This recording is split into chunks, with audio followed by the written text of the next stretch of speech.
Hi everyone, this is Sandee Creating the Heart, and I'm back with week 4 of my Build Your Stash collaboration. So today I'm doing pinwheels. Now there's lots of ways to make pinwheels. You can do it without a die, by hand, with a die, and I have a little tiny die, and I struggle with it because I think it's just a little too small. But I just purchased this pinwheel cutting punch board thing from We Are Memory Keepers from Tuesday Morning, and I really like it. Super easy to use. You could get a lot of success right out of the gate. So what you do is you cut your paper in a square, anywhere between 3 inches and as big as 12 inches. But keep in mind that a 6-inch pinwheel is humongous. Okay, I started off with a 6-inch just to see what it looked like, and it's huge. If huge is what you're looking for, then you know that that's what you need. For most projects, you're probably going to want to stay around the 3, 4, 5-inch range. You're going to cut your paper in a square. So for this pinwheel I'm going to make, I'm doing a 5-inch square pinwheel. So what you do is you lift up your arm, and you've got a little punching guide. You're going to put it flush up in the corner there, and you're going to punch all 4 sides.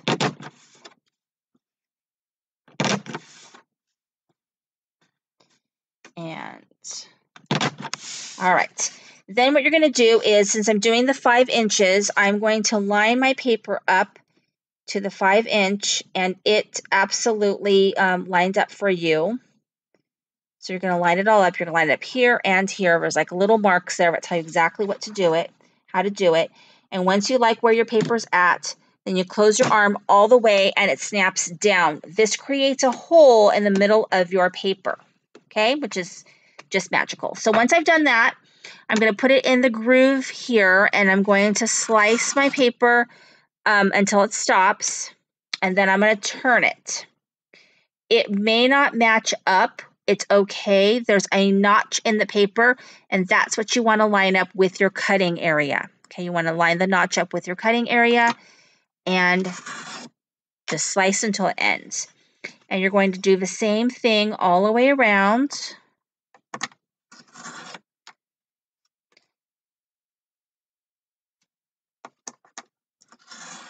Okay, once you've done that, then this is what you're left with.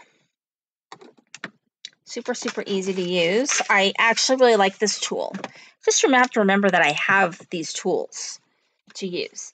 So this is Maggie Holmes paper, which is not double-sided. So I have to decide whether I want the white side to come down or the colored side to come down. And I think I want the colored side to come down. So I'm going to flip my paper over,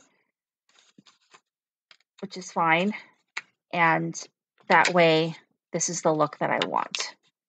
So you have that option. So you're going to just, now if you want to, you could use a curling tool to curl your pinwheel. I'm just not doing that right now. And for anyone who wants to know, this is from Sizzix. It's a David Tutera crease and curl tool. I bought mine actually from Amazon. I just don't want to go through all of that curling. I find that it needs it less the bigger the pinwheel, like the less that you need to curl it because it's big. Okay, this part is a pain though. All right, I'm going to actually, I've got my brad, and I've worked my stuff around, and I've twisted all my little pieces, and then I'm going to fit it through the hole back here. And I've got a pinwheel. And you can kind of bend it or however you want to do it. Now you could put a jewel in the middle, you could put another flower in the middle. I mean, you could do whatever you want. I like the brad that I'm using. It's a silver brad. I think it's very pretty, so I don't worry about it. And then I am using straws from Tuesday Morning. In this case, I'm going to use the silver straw. That's what I'm going to use. I recommend hot glue, but you use whatever you like to use. Me and hot glue have a, you know, a checkered history. And you just put that down like so. Now what I normally do is I usually cut my straw down a tad. You don't have to, but that's what I do because it needs to fit in my packaging, and it might not do that. Okay, so I'm going to set aside my hot glue because I don't need it for right now, and I'm going to show you the other ones that I made using the Maggie Holmes paper, and these were little ones. So these are, I think, 3-inch ones, and then this is a 5-inch one. Okay, so let me show you what we're going to do for packaging. So if any of you guys watch or subscribe to Live, Love, Laugh, or Scrap, I forget, from Bona Rivera Tran. She made chip bags, or she called them chip bags. And so what she did was she created a window in her bag, in her paper, and then she made these bags. Well, the problem for me is that my Big Shot and my Cuttlebug, they don't have the large cutting, you know, they don't have the wide cutting. They're cut 6 inches. So I took my 12 by 12 paper and I cut it in half. So it's 6 inches. And then I cut my window out using a die. So I'm going to cover that part up with some acetate. Now understand that, if I can find some acetate over here that's big enough, that it's going to be, I won't say a pain, but it's going to be a little hard to make the chip bag. I mean, harder to make the chip bag than if you're able to just take one sheet of paper and fold it over. Just keep that in mind that, you know, I am going to be struggling, but it does work to create it. So what I'm doing is, whenever I'm making something 3-dimensional, I prefer to use my strongest tape in the world, which is the score tape. I find it sticks the best for me. It just does. And then I don't have to wait for it to dry, and I don't burn myself. So has all those pluses. So I'm going to stick that down. Okay, so that creates a window. So what I'm going to do is I'm going to attach this to this,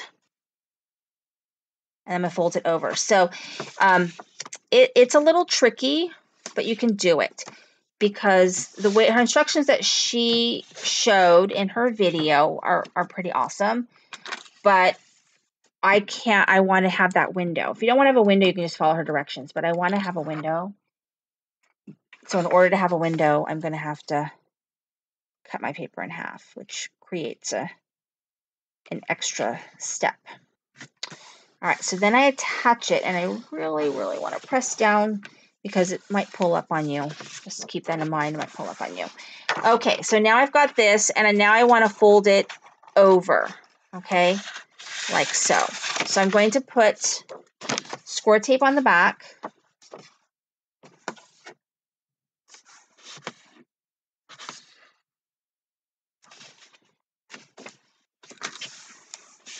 Score tape on the back, and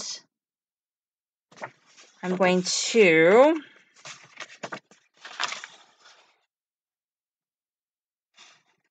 do my best. That's all you can do is your best to line it up.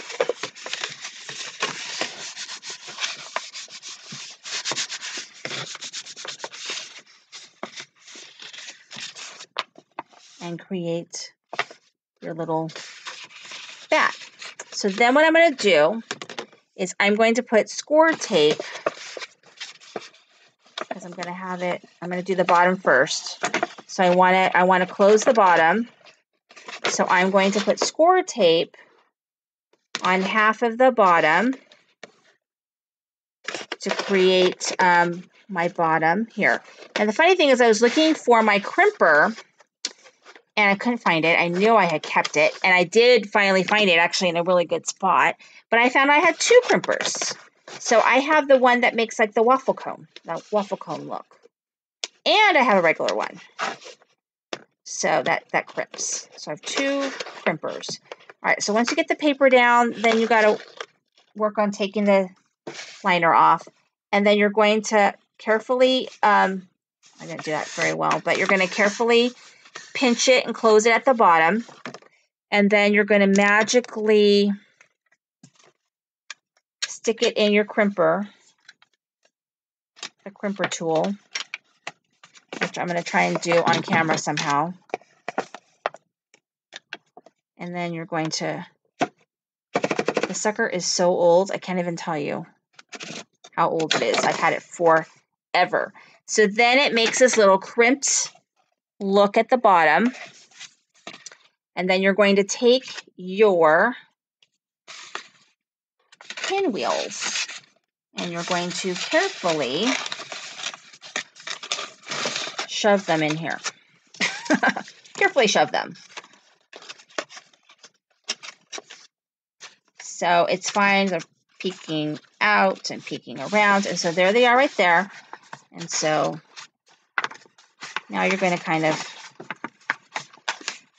pinch the top a little bit and figure out how you're going to close this. Okay, so then what you're going to do is you're going to put tape along half of the bottom.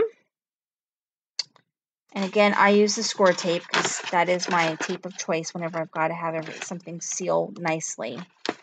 Don't scrimp on this. Use expensive tape. Otherwise, it will not close for you. It'll keep popping open and it will drive you absolutely out of your mind because that has happened to me. Get in there, pinwheel.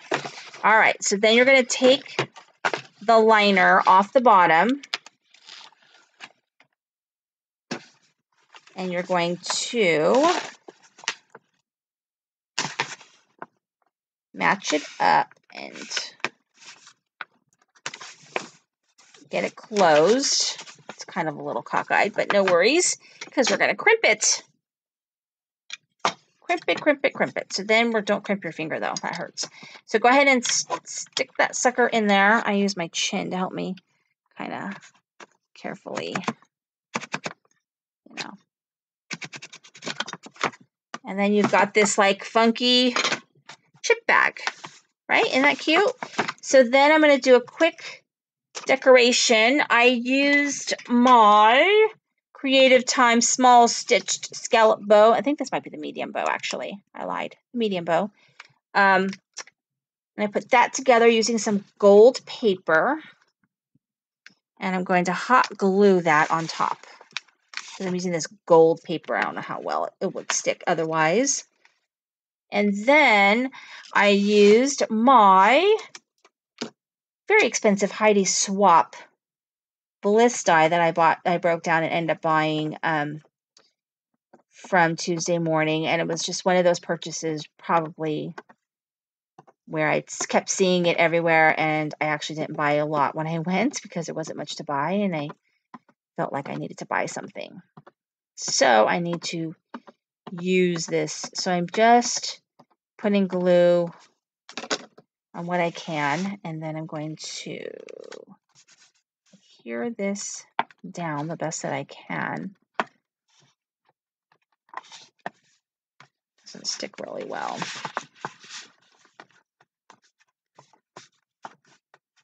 Hopefully it'll stick. Okay, so once you've done that, then you admire your hard work. And I'm going to unplug my glue gun because I'm done with that. So let me show you all the ones that I made. So I've got this one. I've got this one, and I used the Martha Stewart paper on that one. And I got this one, which is Prima paper. And this one, which is also Prima. Aren't they awesome? I think they came out so cute. So I did, so when you do a lot of the same one, it is helpful if you do similar things. So I did gold bows on all of them, as well as the same die cuts. And I I just love how they came out. Isn't that cute? So be sure that you watch everyone else's videos. There should be lots of great ideas. And thank you so much for watching me. This is Cindy, Playing with the Heart.